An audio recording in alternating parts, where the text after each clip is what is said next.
नमस्कार, अभिवादन स्वीकार कीजिए मेरा। मैं हूं आपके साथ मोहम्मद अतीक और आप देख रहे हैं दूरदर्शन राजस्थान। दूरदर्शन की विशेष पेशकश जनादेश 2024 में आप सभी का शानदार इस्तकबाल और स्वागत है। आज हम बात करेंगे जो लोकसभा सीट हैं उनके सियासी समीकरणों को लेकर के। चुनाव आयोग ने पूरे देश में 7 चरणों में मतदान संपन्न होने का ऐलान कर दिया है, जिसके बाद सियासी हलचल बढ़ गई है। अगर हम राजस्थान की बात करें तो राजस्थान में 2 चरणों में मतदान होंगे। पहले चरण का मतदान 19 अप्रैल को होगा, तो वहीं दूसरे चरण का मतदान 26 अप्रैल को होगा और नतीजे 4 जून को आएंगे। जनादेश में आज हम बात करेंगे दौसा लोकसभा सीट के बारे में।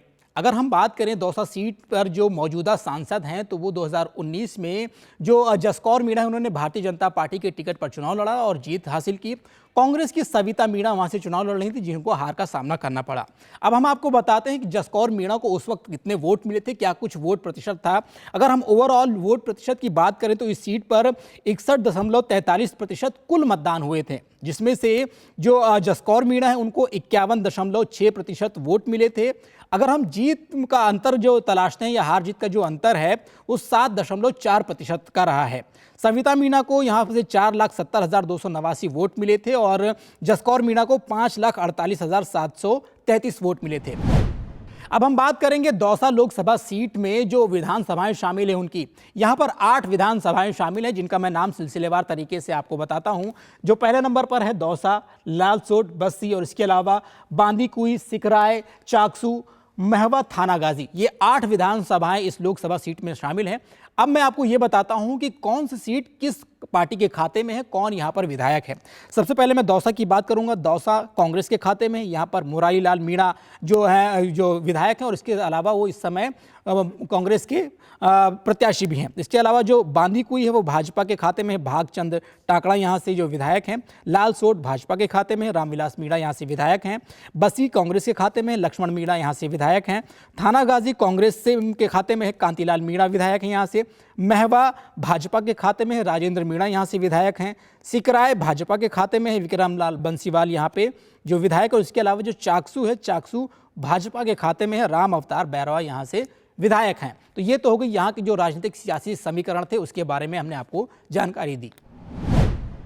दूरदर्शन की टीम ने दौसा लोकसभा का दौरा किया और वहां पर लोगों से बातचीत करके क्या कुछ सियासी समीकरण हैं, क्या कुछ मुद्दे हैं और क्या कुछ सरोकार हैं, इन सभी की जानकारी ली। इस पर आधारित हमने एक रिपोर्ट तैयार की है जो हम आपके समक्ष पेश करना चाहेंगे। तो जल्दी से आइए देखते हैं हमारी ये खास रिपोर्ट।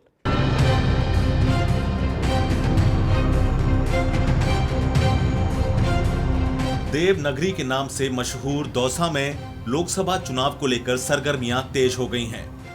इस सीट पर पहले चरण में 19 अप्रैल को मतदान होगा। अगर दौसा की भौगोलिक स्थिति पर नजर डालें तो यह देवगिरी पहाड़ी की तलहटी में बसा हुआ है। इसे डूंडान प्रदेश की पहली राजधानी भी कहते हैं। यहाँ देवगिरी पर्वत पर स्थित नीलकंठ महादेव मंदिर और तलहटी में बने बैजनाथ महादेव मंदिर सहित आभानेरी की चांद बावड़ी पर्यटकों को अपनी ओर आकर्षित करती है। इसके अलावा मेहंदीपुर बालाजी में दर्शन करने के लिए रोजाना बड़ी संख्या में श्रद्धालु आते हैं। दौसा को विश्व प्रसिद्ध पत्थर मार्केट के रूप में भी जाना जाता है। यहाँ सिकंदरा के पत्थर पूरी दुनिया में मशहूर हैं। यहाँ की बनी पत्थर की कलाकृति देश में ही नहीं विदेशों तक पहुंच रही है। इस सीट पर होने वाले लोकसभा चुनाव की बात करें तो भाजपा ने कन्हैयालाल मीणा और कांग्रेस ने मुरारी लाल मीणा को मैदान में उतारा है। वहीं बहुजन समाज पार्टी ने सोनू धानका को अपना प्रत्याशी बनाया है। हालांकि यहां भाजपा और कांग्रेस के बीच सीधा मुकाबला है। अगर भाजपा प्रत्याशी कन्हैयालाल मीणा की बात करें तो वे पूर्व में 4 बार बस्सी से विधायक रह चुके हैं। कन्हैयालाल प्रधानमंत्री मोदी की गारंटी को लेकर जनता के बीच जा रहे हैं। सारे कार्य सब लोगों की राय से इस क्षेत्र में हो, उसी मंत्र के आधार पर यहाँ का चुनाव जीता जाए। जो योजनाएं जो गरीबों के लिए जो लेके आए हैं उनको घर घर तक उनको दोबारा याद दिला करके सारे कार्यकर्ता चल करके और पार्टी को जिताएंगे। वहीं दूसरी ओर कांग्रेस प्रत्याशी मुरारी लाल मीणा वर्तमान में दौसा से कांग्रेस के विधायक हैं। मुरारी लाल पूर्व में 2 बार बसपा से और 2 बार कांग्रेस से विधायक रहे हैं। वे इस चुनाव में पानी और बेरोजगारी की समस्या का समाधान करने की बात कर वोट मांग रहे हैं। हर मजदूर बेरोजगार है, किसान बेरोजगार है, ट्रैक्टर मजदूर बेरोजगार है।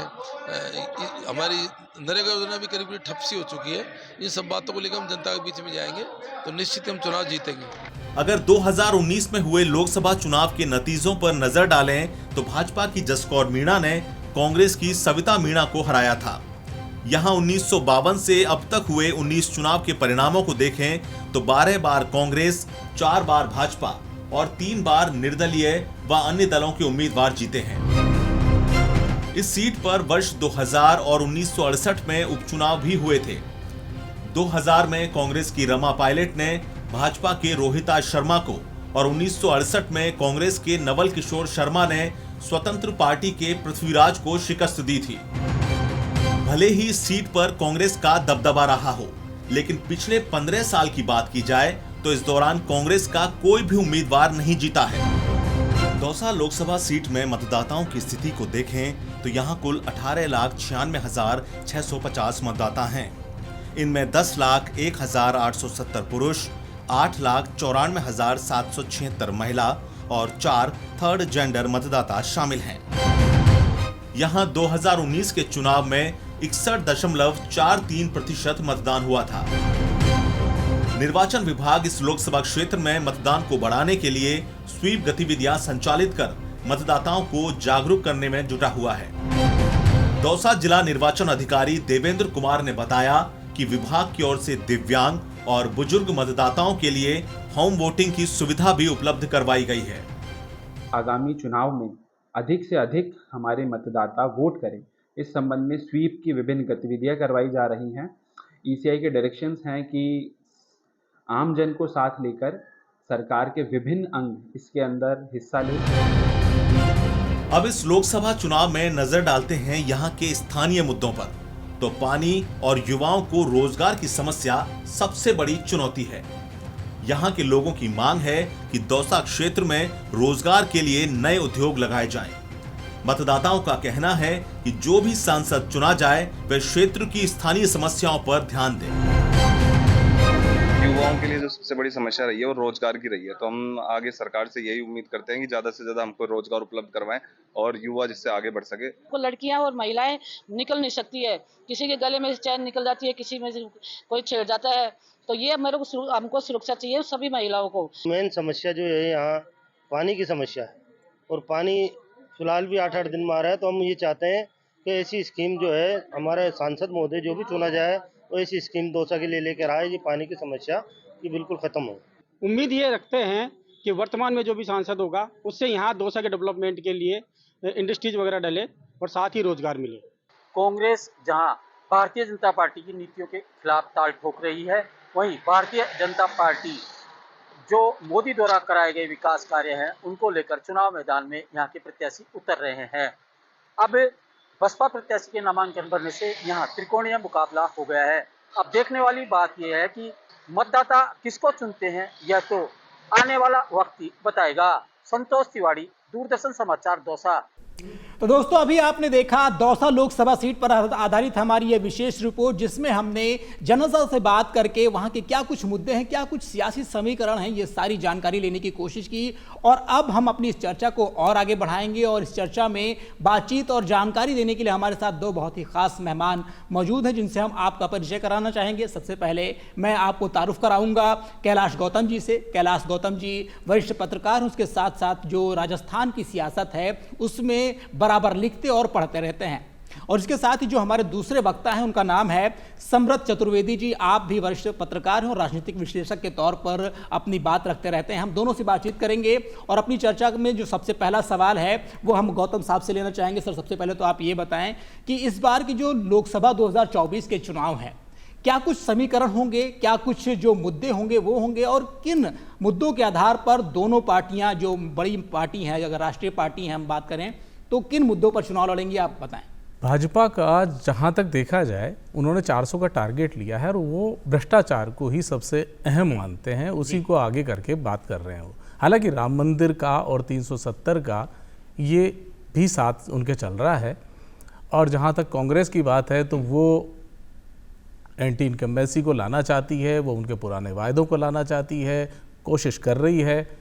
उनके पुरानी वो गारंटी कहते हैं तो वो ये कहते हैं पुरानी गारंटियाँ कौन सी है, उस आधार पर कांग्रेस इस पे आगे बढ़ रही है।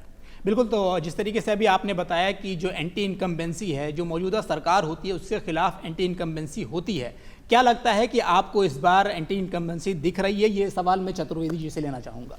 जी अतीक जी, कुछ सीटों पर राजस्थान में एंटी इनकम्बेंसी भी नज़र आ रही है। ये कांग्रेस का दावा है कि आधे से ज़्यादा सीटों पे एंटी इनकम्बेंसी का माहौल है।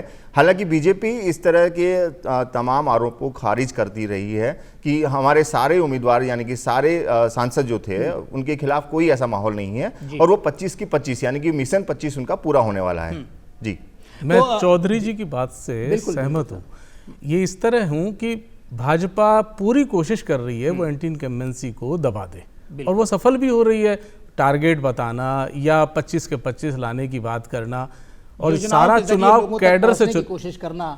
हाँ, सारा चुनाव कैडर से लड़ा जाता है। अब कैडर भाजपा के पास है, कांग्रेस के पास अभी कैडर नहीं है। और ये भी कहा जाता है कि जो भारतीय जनता पार्टी है वो पूरे साल इलेक्शन मोड में रहती है। एक चुनाव खत्म होता है तो तत्काल बाद दूसरे चुनाव में वो लग जाती है। जो उसका मैनेजमेंट सिस्टम है वो काफ़ी स्ट्रांग है। वहीं अगर हम कांग्रेस की बात करते हैं तो कई बार वहाँ पर ये चीज़ें देखने को नहीं मिलती, ये कहना चाह रहे हैं। बिल्कुल सर, हम लोकसभा सीट पर अब आकर बात करेंगे। जो दौसा लोकसभा सीट है वहाँ पर जो राजेश पायलट परिवार होता था, लगातार इनका जो है, अगर आप जो सियासत देखिए, इनका जो समीकरण आप देखते आए हैं, 7 बार इनके परिवार से ही लोग सांसद बने रहे हैं।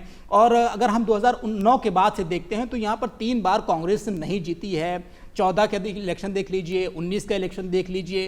क्या लगता है आपको इस बार चतुर्वेदी जी कि इस बार की चुनावों में क्या कुछ बदलाव देखने को मिलेंगे? क्या कांग्रेस मजबूत दिखेगी या फिर भाजपा का ही दबदबा कायम रहेगा? देखिए अतीक जी, 2009 से पहले कांग्रेस का गढ़ वो कहा जाता था और वहाँ पे कांग्रेस हमेशा से जीतती रही थी।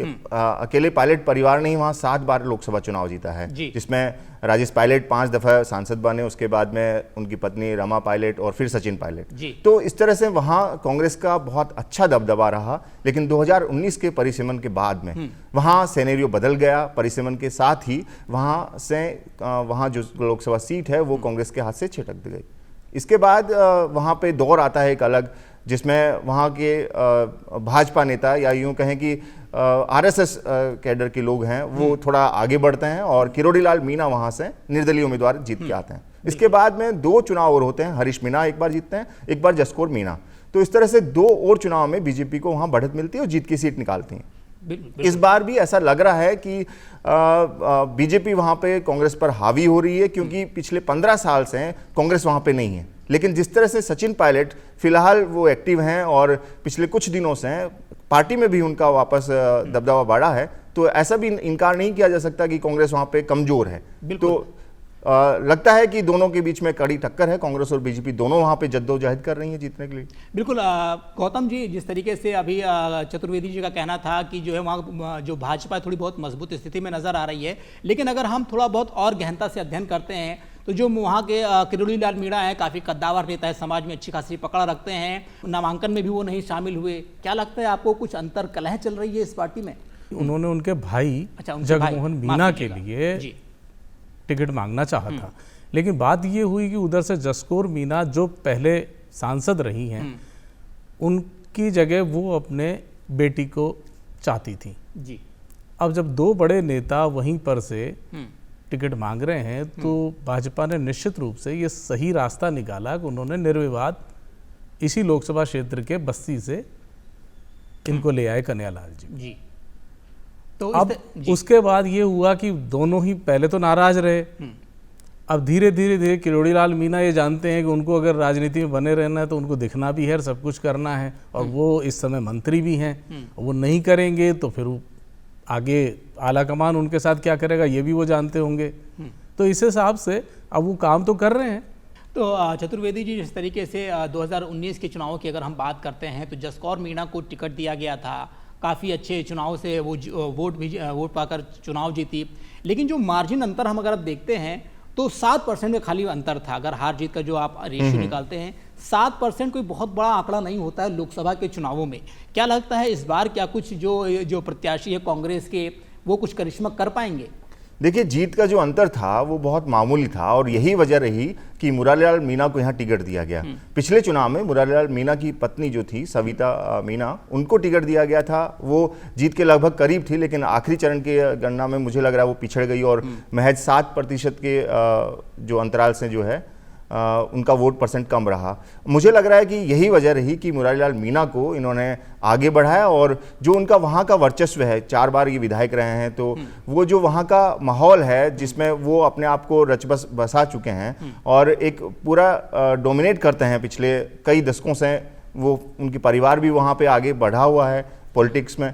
तो मुझे लग रहा है कि यही वजह रही कि पत्नी को अच्छे खासा वोट मिला था और वो यहाँ से ये सीट निकाल सकते हैं। तो मुझे लग रहा है कि ये वाली सीट जो है इस पे मुरारीलाल मीणा को पर दाव खेल के कांग्रेस ने अपना पक्ष मजबूत रखा है। अगर हम कांग्रेस की बात करें तो कांग्रेस से ही जो टिकट मांग रहे थे नरेश मीणा थे, वो टिकट मांग रहे थे काफ़ी दिन तक, लेकिन जब टिकट नहीं मिला तो उन्होंने निर्दलीय पर्चा दाखिल कर दिया था। हालांकि जो कांग्रेस है डैमेज कंट्रोल किया उसने। तो क्या लगता है आपको, जो ये चुनाव होने वाले हैं भाजपा की तरफ से और कांग्रेस की तरफ से, क्या कुछ अंतरकलह है या फिर इस तरीके से जो पार्टी को डैमेज करने की बात आ रही है, कुछ ऐसे समीकरण बनते नजर आ रहे हैं आपको? चतुर्वेदी जी, देखिए, दोनों ही पार्टियों में अंतरकलह का माहौल देखने को मिला पिछले दिनों। बीजेपी की बात करें तो 2 टिकटों के लेकर दोनों बड़े नेता, दिग्गज नेता अपने रिश्तेदारों को टिकट दिलाने के लिए आमने सामने थे। हालांकि डैमेज कंट्रोल करते हुए बीजेपी ने तीसरे कैंडिडेट को उतारा, हालांकि वो भी किरोड़ीलाल मीणा की रिश्तेदारी में है, यानी कि ये सीधा असर जो है जो कन्हैयालाल हैं उनको मिलने वाला है, उसका फायदा मिलने वाला है कि वो भी किरोड़ीलाल के करीबी रहे हैं और उनका वो खुद जयपुर के नज़दीक बस्सी इलाके से आते हैं। तो एक और भी उनके लिए फ़ायदा का ये सौदा है कि जयपुर के करीब वोट बैंक जो है वो भी उनको मिल सकता है। तो अंतरकलह का तोड़ बीजेपी ने निकाला। उन्होंने दोनों को टिकट न देकर के, दोनों रिश्तेदारों को टिकट न देकर तीसरे आदमी को दिया।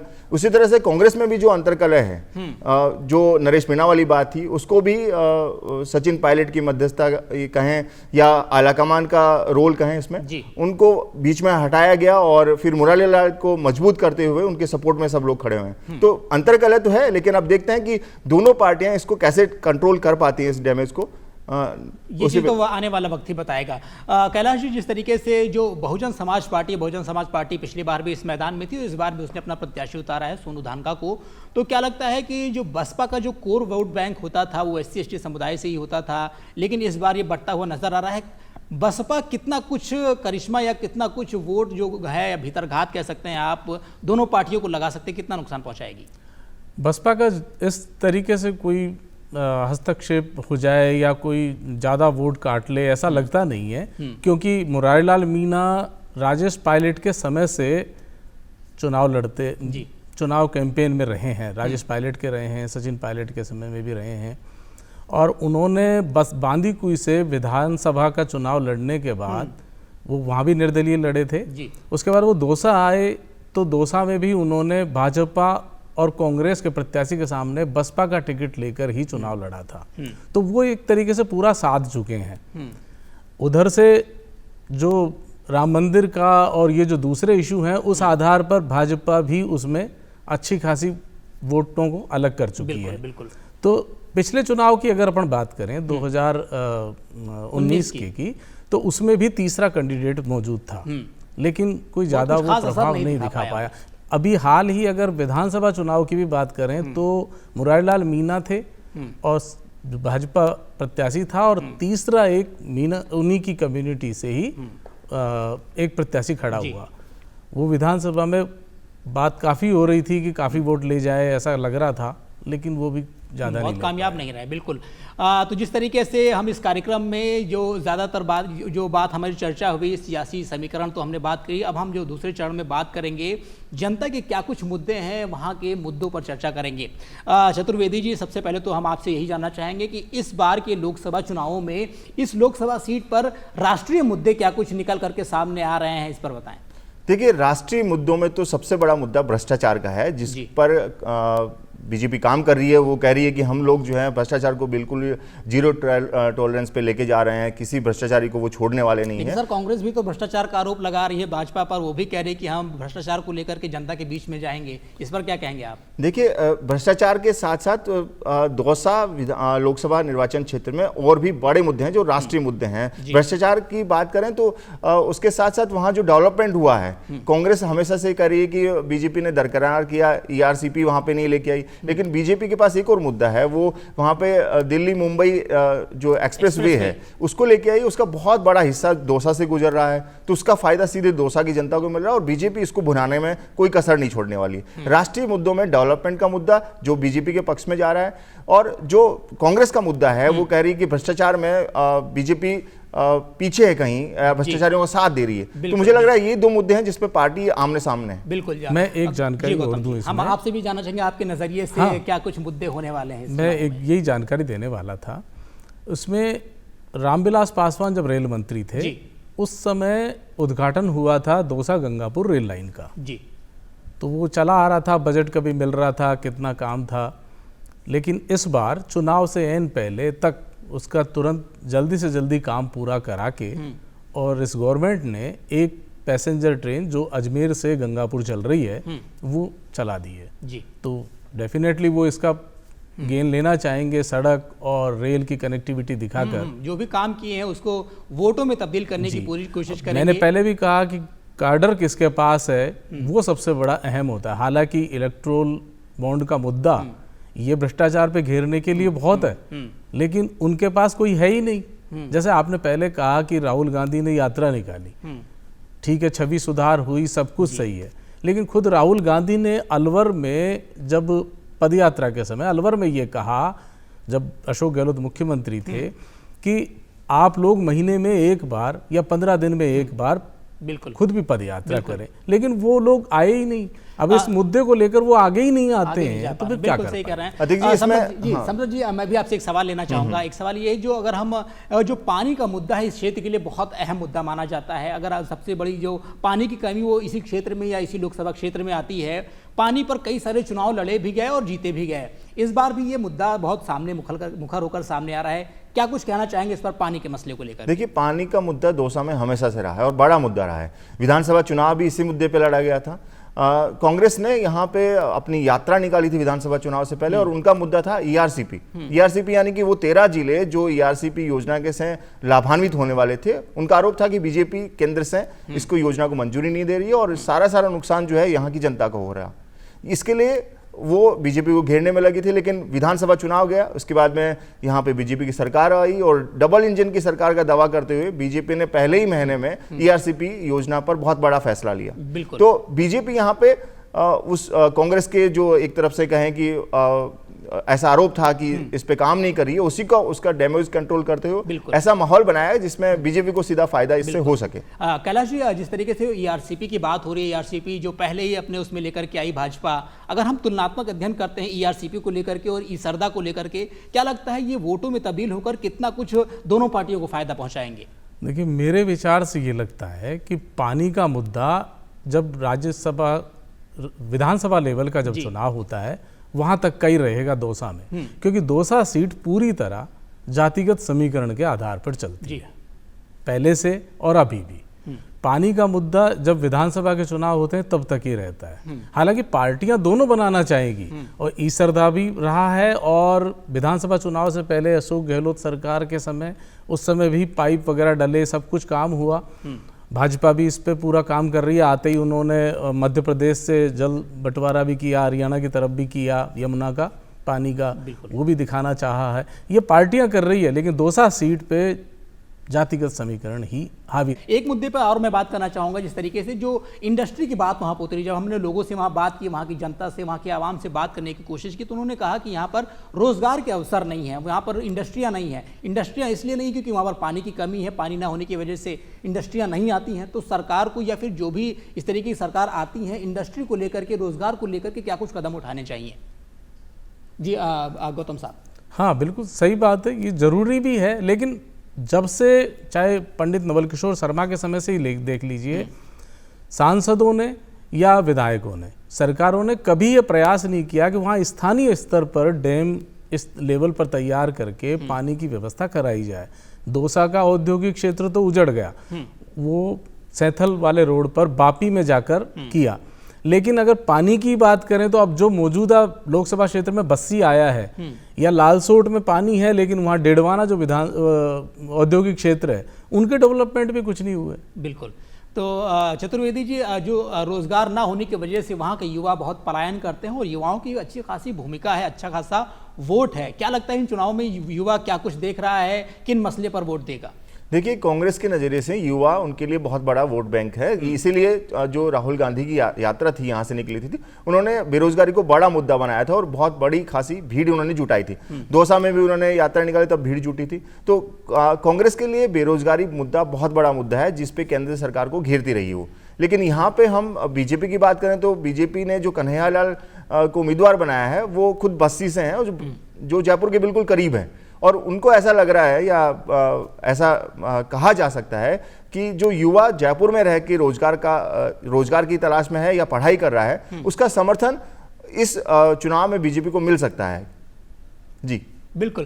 तो जिस तरह गौतम साहब, हम आपसे एक चीज़ और जानना चाहेंगे, क्योंकि हमारा ये कार्यक्रम है, हम कोशिश करते हैं कि ज़्यादा से ज़्यादा जानकारी अपने दर्शकों तक पहुंचाएं, जो सियासी समीकरण हैं, जो यहाँ के मुद्दे हैं, जो यहाँ के सरोकार उन तक पहुंचाएं। आपसे जानना चाहेंगे लोकसभा चुनावों को लेकर के क्या कुछ मैसेज आप जनता को देना चाहेंगे? जी गौतम साहब। जी देखिए, मेरा विचार तो यही है आम जनता से कि ज़्यादा से ज़्यादा मतदान किया जाए और मतदान के लिए बड़े लीडर को उसका चेहरा देखने की ज़रूरत नहीं है, आपको आपके स्थानीय मुद्दे देखने चाहिए। बिल्कुल, मुद्दा ही सबसे अहम होता है। इस लोकतांत्रिक व्यवस्था में हर क्षेत्र का अपना प्रतिनिधि होता है, वो प्रतिनिधि आगे जाकर एक लीडर चुनते हैं, होना यही चाहिए। बिल्कुल, और उसी पर फोकस करके मतदान करना। संभव चौधरी जी, क्या लगता है कि आपके नज़रिए से आप लोगों को क्या कुछ कहना चाहेंगे, क्या सोचकर जनता वोट देने के लिए निकले? देखिए, जनता के सामने सबसे बड़ा वोट डालने से पहले ये सवाल होना चाहिए कि वो किसको वोट दे रहे हैं, क्या वो उनके उम्मीदों पे खरा उतरने वाला है, वो उनके जो वादे हैं क्या वो उन पे वो पूरा कर पाएगा, ये देख के पहले वोट दे। और वोट डालने से पहले ये कतई नहीं देखे कि वो व्हाट्सएप पे कुछ मैसेज आ रहे हैं या जो वायरल मैसेज हैं उनके प्रभाव में आके वो कहीं गलत फैसला ले। तो अपने विवेक का इस्तेमाल करे और अपने स्थानीय मुद्दों को वो अहमियत दे। बिल्कुल।